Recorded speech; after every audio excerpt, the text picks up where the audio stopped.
Versículo 1. Havia um homem na terra de Uz, cujo nome era Jó.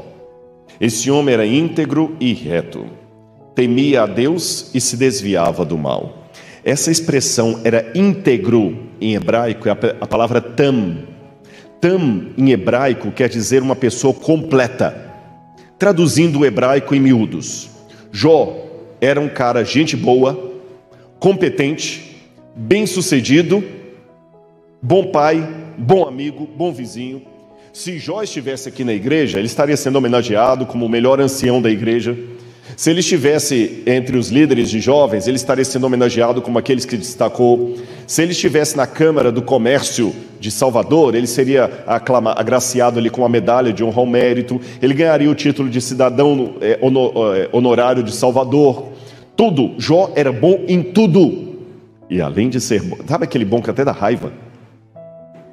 Era o Jó. E além de ser bom em tudo, Jó também se desviava do mal. Aí a Bíblia fala que um belo dia, ele tinha filhos e filhas, ele estava vendo os campos dele, todos aí, os filhos, os animais, cada vez prosperando mais ainda. Jó era um homem feliz. A vida passava por ele e ele tinha tanta preocupação em não perder o contato com Deus, que ele fazia sacrifícios em prol dos filhos quando esses tinham festas, para que não houvesse nenhum pecado ali. Até que um dia a Bíblia fala que houve uma reunião no céu, e os filhos de Deus foram comparecer perante o Senhor. E enquanto os filhos de Deus, que eram anjos, seres de outros mundos não caídos, estavam diante de Deus, veio também Satanás entre eles. E Deus pergunta para Satanás: o que você está fazendo aqui? E Satanás falou assim: vim de rodear a terra e passear por ela. E Deus falou assim: você já viu meu servo Jó? E Satanás fala assim: ele é seu servo porque o Senhor o compra com bênçãos. Tira tudo dele e eu quero ver se ele vai continuar abençoando o Senhor. Deus permitiu. E Satanás começa a punir Jó. A primeira notícia que Jó recebe é que os campos dele haviam pegado fogo, ele perdeu tudo. Depois Jó rasgou as vestes quando ele descobriu que os seus filhos também foram mortos num saque. Para piorar, depois de ter perdido toda a sua riqueza, ter perdido todos os seus bens e os seus filhos terem morrido, ele começou a ter doença de pele. E para piorar tudo isso, a esposa dele ficava sempre no ouvido ali, incomodando: amaldiçoa a Deus e morre, por que você insiste tanto na sua inocência? Depois vieram 3 amigos de Jó e começam a dialogar com ele o livro todo. E vão dialogando. Jó perde a paciência com as falas deles e fala o seguinte: ora, vocês esqueceram que Deus está me punindo? Os amigos: não fale isso, Jó, não fale isso, tema a Deus. E Jó falou o seguinte: eu sou inocente, ele é que está me punindo, eu não sei porquê. Os amigos: Jó, para com isso, tantas pessoas você aconselhou, agora que você está com problemas, você mesmo não aceita conselho? Até que no final, um 4º elemento aparece, mais novo que os demais, e esse é o único que é agraciado por Deus, que Deus aceita eu quero entrar na parte do diálogo com Deus. Que Deus aceita a fala dele, Eliú. E finalmente, Deus aparece para Jó, num redemoinho. E quando Deus aparece para Jó num redemoinho, Deus fala assim: Jó, onde é que você estava quando eu fiz isso, quando eu fiz aquilo? E recupera tudo o que Jó tem. Como eu falei, uma história que, olhando grosso modo, ela parece assim trazer muitos problemas. Aliás, o próprio hebraico de Jó já é complicado. Jó tem o hebraico mais difícil de todo o Antigo Testamento. Quando São Jerônimo estava traduzindo a Vulgata Latina no 4º século, Jerônimo falava o seguinte, que o hebraico de Jó era escorregadio como lama, porque tem frases e palavras que você pode ler de 2 maneiras. Por exemplo, eu sei que meu Redentor vive, no contexto pode ter o sentido de eu quero a redenção enquanto estou vivo. Muda completamente. Eu sei que meu Redentor vive é uma coisa, eu quero a redenção enquanto eu estou vivo, mudou tudo. É como se eu dissesse assim: fui à casa da minha avó que dava os fundos dela para o mar. Você está falando dos fundos de quem? Da casa? Esse é o hebraico de Jó, o tempo todo assim. Além disso, o outro problema que eu tinha com Jó é aquele que eu falei com vocês, parece que é uma aposta. Tem um filme muito antigo, Trocando as Bolas, eu não sei quem conhece, é uma comédia, que dois empresários fizeram um pacto de pegar um executivo e acabar com a vida dele para ir para a sarjeta, e pegar um homem da sarjeta e colocá-lo, só mudando a vida deles lá para ver. Acabou com a vida dos dois. E no final a aposta dos homens era de $1. Quer dizer, estamos brincando. E parece que é isso. Parece que Deus faz uma aposta com o diabo. Será que eu sou apenas isso? Um objeto de aposta entre Deus e Satanás? Será que é isso que eu sou? Outro problema que eu tenho com Jó. Quando você analisa o que os amigos de Jó falam, é só coisa verdadeira. Pastor Eduardo está aqui, sabe como é que quando a gente prega na internet, qualquer coisa que você fala para mais ou para menos, vira de ortodoxia a heresia em 2 minutos. O problema é que quando eu pego a fala dos amigos de Jó, eu só vejo ortodoxia. Por que Deus pune se eles só falaram a verdade? Outro detalhe, será que Jó era tão paciente assim? Depois de perder seus filhos, a saúde, Jó enfrentou ainda a revolta da mulher e a incompreensão dos amigos. Jó ergueu aos céus 16 vezes a mesma pergunta: por quê, por quê, por quê? Mas olha bem, é realmente... Agora, onde é que está isso na Bíblia? E o pior é que não vem só com esse negócio de o verdadeiro cristão não pergunta por quê e sim para crer, que talvez jogaram isso para você. Vem também com uma gama que você não pode nunca questionar, senão você perdeu sua fé. Se questionar é pecado, então Jesus cometeu um pecado no último momento da vida dele, porque ele terminou o ministério na cruz do Calvário falando: Deus meu, por que me desamparaste? Elahi, Elahi, lama sabachthani. Deus meu, por que me desamparaste? Então Jesus perdeu a fé. Eu descobri que a Bíblia me dá o direito de fazer perguntas. É que existem 2 tipos de questionamento. Existe o questionamento de dúvida honesta, angústia, e o questionamento de desconfiança. São diferentes. Dúvida honesta: papai, por que o senhor está me batendo? O que eu fiz? Isso é uma dúvida honesta. Dúvida de desconfiança: você vai mesmo entregar? Quero ver, assina para mim aqui, senão eu não vou acreditar. Perceberam a diferença? A dúvida que ofende a Deus é a dúvida de desconfiança. Eu não confio em você, por isso que eu quero que você... Deixa comigo alguma coisa aqui para ter certeza que eu vou voltar. Deixa a sua carteirinha aqui que eu deixo você entrar. Isso é dúvida de... Você vai voltar mesmo? Desconfiança, eu não confio em você. Mas existe uma dúvida honesta que é uma dúvida de desabafo. E você tem o direito. Aliás, uma das possibilidades etimológicas do significado do nome Jó, uma possibilidade, a gente não sabe com certeza absoluta, é que Jó em hebraico, Yov, seria uma palavra que vem do ugarítico e significa onde está meu pai. Seria um questionamento. E Jó 16 vezes faz a mesma pergunta: por quê, por quê, por quê? E para piorar, qual foi a resposta de Deus? Silêncio. Jó expôs a sua queixa 34 vezes. E quando você quer queixar, não, irmão, não fala isso. Mas por quê? Não fala. Você vai ofender a Deus. Eu arranco de você o direito de falar: está doendo, porque é de bom tom que o cristão está sempre impávido do colosso. Lembra que eu falei que os amigos de Jó são ortodoxos?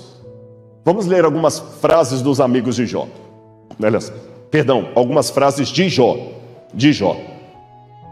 Tu tens alguma satisfação em oprimir-me, afinal tu mesmo me criaste. Como podes rejeitar a obra das tuas mãos, enquanto sorris com aprovação para o plano do inimigo?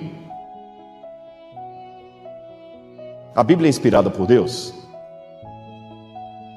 Essa passagem foi inspirada por Deus? Vocês ficaram com medo de responder? Vou perguntar de novo. A Bíblia é inspirada por Deus? Toda palavra, toda escritura é inspirada por Deus. Então pergunto, isso aqui foi inspirado por Deus? Então Deus sorri com a aprovação do plano dos inimigos? Deus é um sádico? Mas está escrito ali, ó. Jó.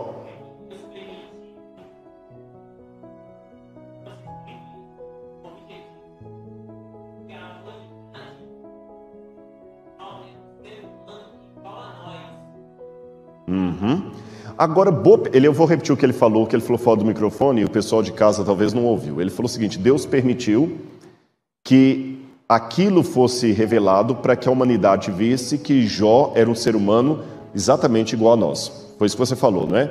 Correto, nota 10. Sabe qual que é o único problema? É pegar isso que você falou e colocar na prática.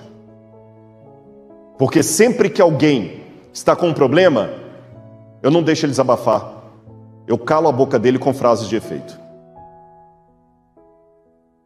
A pessoa acabou de perder um ente querido no acidente, está lá chorando. Calma, não é mais da ressurreição. Às vezes o que a pessoa só quer é chorar. Eu vou mostrar algumas frases dos amigos de Jó e vocês vão entender. O problema, meus irmãos, eu vou falar com vocês. Deus é menos ofendido pela sinceridade de um pecador do que pela hipocrisia de um santo. Não estou com isso querendo dizer que você agora pode blasfemar à vontade. Não, mas é que perante o céu existe uma diferença nítida entre a blasfêmia e o grito de dor. Até quando, ó Senhor? É diferente da besta do Apocalipse que está com a cabeça repleta de blasfêmias. Cuidado com a forma como você vai consolar os demais. Olha outra fala de Jó. Entretanto se clamo injustiça, eis que não obtenho resposta. Grito por socorro, contudo não vejo justiça. É assim que acontece? Mas não é assim que você se sente? Há coisas que não são morais, mas são legais. Não era moral que Lúcifer tivesse o controle do planeta Terra, mas era legal que assim o fizesse, porque Adão e Eva passaram a procuração para ele. É meu, por isso que eu estou aqui no lugar de Adão e o Senhor quer me impedir de entrar no céu. E Deus tinha que engolir aquilo ali. Aí como é que Deus respondeu à acusação de Satanás? Quem era o acusado então? Deus, não era Jó. Jó era o objeto da demanda.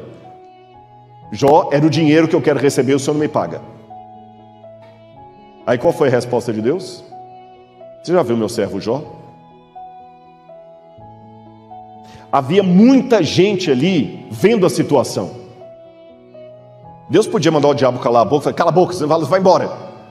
Mas Deus não é aquele. Deus é onisciente, mas Ele lida com criaturas que não são. Então Ele pacientemente dá justificativas e explicações de coisa que em tese Ele não precisaria dar. Você já viu meu servo Jó? Mas o senhor compra Jó. Ele falou, não compro não. Pode ir lá. Jó vai ser o meu argumento. Vamos ver se ele quer ficar com você ou comigo no final. E aí começa toda a derrota de Jó, mostrando que Deus não quer um Jó super-herói. A força que dá legitimidade ao caráter de Deus não é você ficar como um impávido colosso, sem nunca cair, sem nunca tropeçar, sem nunca duvidar, sem nunca questionar. Significa em você falar, está doendo, pai, eu não estou entendendo, mas o Senhor está comigo e eu vou ficar com o Senhor. Irmãos, eu vou contar para vocês, teve muita oração que eu fiz, que na verdade foi só suspiro, choro e ranger de dentes, mas foram as orações talvez mais profundas da minha alma. E cuidado quando você ver uma pessoa sofrendo, sem saber o que está por detrás. Faz isso porque a gente sempre... Sabe aquela história do Kiko e do Chaves? Eu tenho um sanduíche e não te dou. A gente faz isso a vida toda, porque uma das melhores maneiras da gente se sentir bem é colocando holofote na desgraça do outro. Aí esquece da nossa. E tentando me convencer que aquilo não vai acontecer comigo. Aí entra a filosofia dos amigos de Jó. Não faça isso. Agora vamos às respostas de Deus. Me chama a atenção que Deus responde a Jó em 2 momentos. E aqui está o pulo do gato. Aqui está o segredo.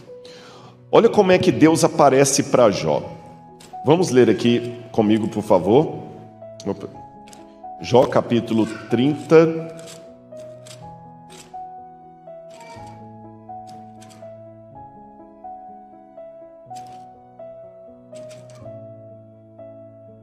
Só um segundo aqui. Jó capítulo 38, versículo 1. Então, do meio de um redemoinho, o Senhor respondeu a Jó dizendo... Gente, é porque a gente está acostumado com o humor brasileiro. Você sabe que o humor varia de canto para canto, de país para país, de época para época. Os Trapalhões da minha época de infância não fariam sucesso nenhum hoje. Tanto é que tentaram fazer uma repaginada, não deu certo. O humor muda. O humor de stand-up americano é diferente de humor do Zorra Total, que é diferente do humor do Charlie Chaplin. O humor bíblico está aqui nessa parte. Rodrigo, quer dizer que a Bíblia é um livro de piada? Não, mas o humor é um tipo de sabedoria que a Bíblia admite. Quando diz que Deus apareceu para Jó do meio de um redemoinho, isso era engraçado. Para a visão de quem vive no deserto, é uma imagem engraçada. Caótica, mas cômica. E Deus começa a mostrar: pois é, Jó, você que está querendo me questionar, olha isso aqui, quem fez? Você sabe onde é que eu estava? Onde é que você estava quando eu fiz aquele ali? Eu não lembro de ter te visto lá. Só pergunta irônica. Que Jó aprendeu a lição que eu tomo para a minha vida: não discuta com um especialista. De manhã eu falei aqui para os que estavam, ouviram? Se tem uma coisa que o doutorado ensina você, se você for sábio, é quão ignorante você é. Quando o cara faz doutorado e ele se acha demais, ele não fez doutorado. Ele recebeu um diploma. Porque quando você faz um doutorado de verdade, a primeira coisa que você descobre: gente, como tem um monte de coisa que eu não domino. Aí quando Deus volta dessa viagem que mostra a ignorância de Jó, vamos ver aqui. Capítulo 40. O Senhor disse mais a Jó: será que alguém usa de censuras pode discutir com o Todo-Poderoso? Que responda isto aquele que critica a Deus. Então Jó respondeu ao Senhor e disse: sou indigno, que te responderia eu? Ponho a mão sobre a boca uma vez e falei, e não direi mais nada. Aliás, 2 vezes, porém não prosseguirei. Acabou o livro. Não, acabou não. Verso seguinte, verso 6. Então o Senhor, do meio de um redemoinho, respondeu a Jó e disse: cinge os lombos como homem. Esse cinge os lombos é uma expressão idiomática para prepara para uma viagem. Porque quando eles iam viajar, eles pegavam e amarravam aqui um cinto com um monte de apetrecho para levar na viagem. Então cingir os lombos é levantar. É como falar assim: pé na tábua. Gostou do passeio? Viu como é que você é ignorante? Está satisfeito? Estou, sim, senhor. Não tem mais nada para me perguntar? Não, não, senhor. Já botei a mão na boca uma vez, 2 vezes, não falo mais nada. Quem sou eu para discutir com o senhor? Está tudo bem. Te respondi tudo? Sim, senhor. Você viu que tem coisas que você não entende, Jó? Vi, sim, senhor. Você viu que não adianta discutir com um especialista? Vi, sim, senhor. Mas tem uma coisa que eu não te respondi ainda. O que, senhor? Aqui eu estou parafraseando, né? E o seu sofrimento? Porque mesmo que você não deva discutir com um especialista, na hora que a dor aperta, você falou: doutor, mas não tem um remedinho para poder parar? Não estou aguentando, o tratamento não está funcionando, doutor, que continua doendo. Você não impede? Faz alguma coisa para atender o que eu estou pedindo? Eu sei que o Senhor é todo poderoso, mas por favor, Senhor, se tiver 10 naquela cidade lá, muda. Eu sei que Deus não muda, diz a Bíblia, mas Abraão pede: mas muda, Senhor, não destrói Sodoma se tiver 10 lá não.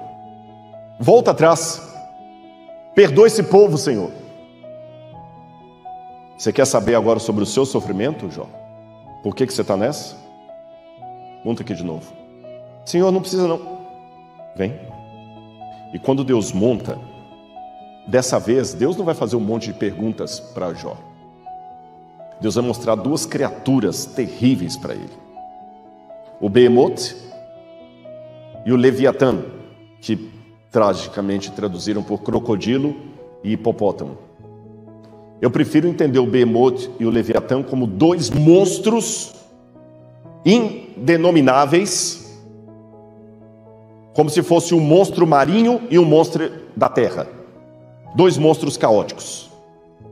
E sabe por que Deus mostrou para Jó 2 monstros caóticos? E é mais, Deus não apenas fez esses monstros caóticos, como Deus destrói esses monstros, que aqui no capítulo 40, verso 19 diz: este aqui é a obra-prima dos feitos de Deus, daquele que o fez e o proveu de espada.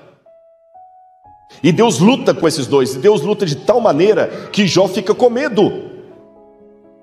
Jó fica com medo. Até então ele ficou admirado, sem dar respostas com Deus. Agora ele ficou apavorado. Na primeira carona, Jó ficou admirado. Intelectualmente resolveu o problema do sofrimento. Mas na segunda, o coração ficou tremendo de medo. Jó ficou apavorado e Deus lutava com aqueles dois monstros e tentava segurá-los. E até parece, quando você lê nas entrelinhas do livro de Jó, desculpem, não é nenhuma blasfêmia não, parece que até o próprio Deus estava com dificuldade de manipular aqueles dois monstros ali. O texto dá a entender isso. E Deus falou, está entendendo isso aqui, Jó? E por que Deus mostra dois monstros? Lembre, Leviatã, serpente do mar. Behemoth, monstro da terra. Um monstro do mar, um monstro da terra. Te lembra alguma coisa? Apocalipse 13. Por que lá no Apocalipse aparece de novo um monstro do mar e um monstro da terra, igual o Jó? Quando eu vou na cultura ugarítica, eu noto em vários povos em volta de Israel a simbologia do mal como sendo dois monstros. Uma serpente ou dragão do mar, que tem 7 cabeças, uma ferida de morte. Está vendo aqui? O deus El de Ugarit, ele está cortando uma das cabeças da serpente do mar, ou dragão, que tem 7 cabeças. E eu vejo também outros textos falando do monstro do mar. Parece que o mal é sempre apresentado como sendo dois monstros. E como o povo vivia naquele jogo de imagens, Deus partiu do conhecido para o desconhecido. Agora que Deus luta com esses monstros, Jó começa a se lembrar de uma coisa que ele questionou a Deus lá. Jó capítulo 10, versículos 3 a 10, você pode ler com calma. Jó questiona assim, o Senhor porventura tem olhos de carne?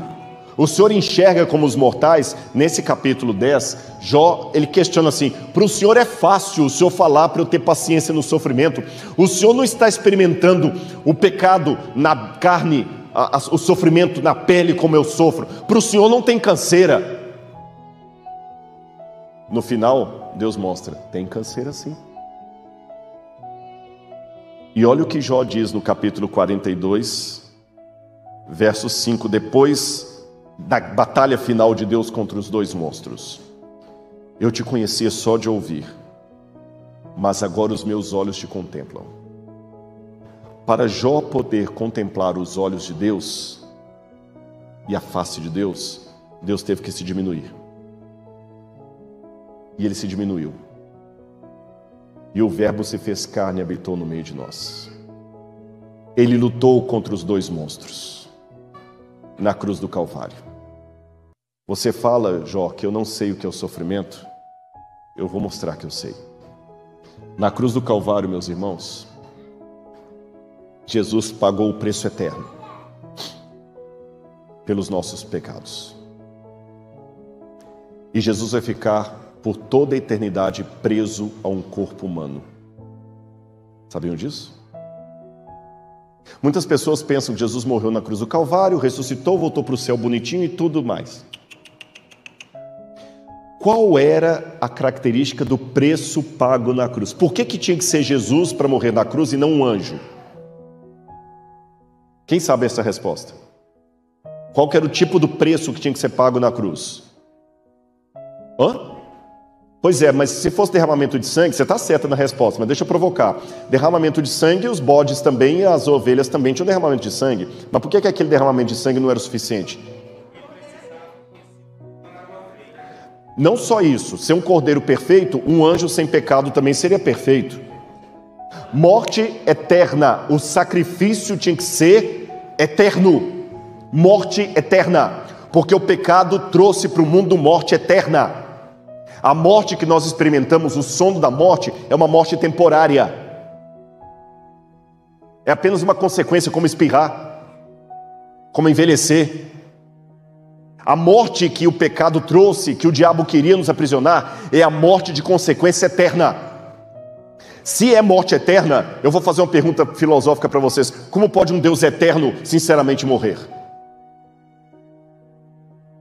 Se Deus é Deus e não pode perder a eternidade dele, como é que pode um Deus eterno morrer de verdade?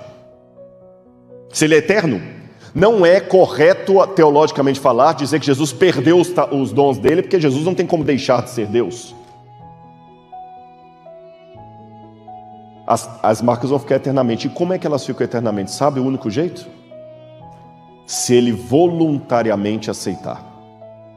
Imagine por um instante que a sua salvação dependa da minha cegueira. Eu tenho que ficar cego para você ser salvo.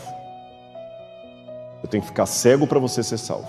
Mas a minha visão é divina. Eu não tenho como perder a minha capacidade de enxergar, mas eu amo tanto você que sabe como eu faço para que eu seja cego e você possa ser salvo? Voluntariamente, eu fecho os meus olhos. Estou enxergando? Não ouvi, estou enxergando? Mas eu perdi minha capacidade de enxergar? Não. Só que a cegueira voluntária é pior do que a cegueira física, porque a física você perdeu os olhos, não tem o que fazer. A voluntária não, você de propósito fecha os olhos para toda a eternidade. Jesus, de propósito, aceitou morrer por toda a eternidade. E como pode um Deus eterno sinceramente morrer? Ele vai ficar por toda a eternidade preso a um corpo humano. Pega Jesus, que vivia na forma de Deus, para viver para sempre num corpo glorificado humano. Para sempre, não que ele perdeu, ele vai ficar para sempre, acabou. É o preço que ele pagou para a gente ir para o céu. Tende em vós, diz o livro de Filipenses, tende em vós o mesmo sentimento que houve em Cristo Jesus.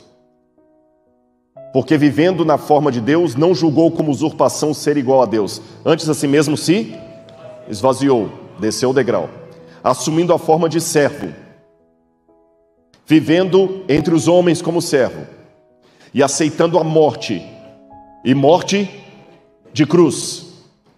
Por isso Deus o exaltou sobremaneira. Ele deu um nome que está acima de todo nome. Espera aí, Jesus não é Deus? Você tem alguma coisa que você pode atribuir a Deus? Por que o Pai dá um nome para ele se ele já é Deus? Você tem uma credencial da associação que você já é pastor. Agora imagina que o desbravador fala assim, olha, pastor Eduardo, por tudo que você fez aqui, nós vamos te dar o título honoris causa de pastor da igreja adventista. Fala, obrigado, mas eu já tenho uma credencial no bolso. Se Jesus é Deus, por que o Pai dá um nome acima de todo nome se ele já tinha? Sabe por quê? Antes da cruz, Jesus era Deus por natureza. Depois da cruz, ele é Deus por causa honrosa. Ele é Deus e merece ser Deus. Se houvesse eleição para Deus no universo, Jesus era o único que se candidataria, porque ele continuou tendo a nobreza e o caráter de Deus, mesmo sem usar os poderes de Deus. E para terminar, raciocine comigo. Se há um grande conflito entre Deus e o diabo, Deus não lutou como Deus. Eu sei que isso assusta alguns. Se Deus lutasse como Deus, haveria batalha? Haveria um massacre. E até onde eu saiba, aquele livro da Casa Publicadora Brasileira chama-se O Grande Conflito, não O Grande Massacre. Para que haja grande conflito, Deus não lutou usando os poderes de Deus. Se ele lutasse com os poderes, nem teria luta, gente, nem teria luta. Teria um... Acabou. Se tem conflito, é porque ele venceu o diabo com o seu caráter, mais do que com o seu raio mortal. E é esse caráter que levou Jesus a amar tanto você, que vai ficar para sempre preso a um corpo humano. Por isso que naquela luta com os dois seres do mal, os dois monstros, ele saiu machucado e falou, Jó, tá vendo que eu entendo o que é sofrer? E Jó fala, Senhor, antes eu ouvia do Senhor só por falar mesmo, mas agora os meus olhos te contemplam. Por favor, no seu sofrimento, na sua dor, deixe os seus olhos também contemplarem a Deus. Tem um conflito por detrás que nós não entendemos todas as nuances dele, mas o céu está batalhando ao nosso favor. E a história em breve terminará, pecados e pecadores não mais existirão, e o universo a uma só voz ecoará dizendo, Deus é amor. Que Deus abençoe.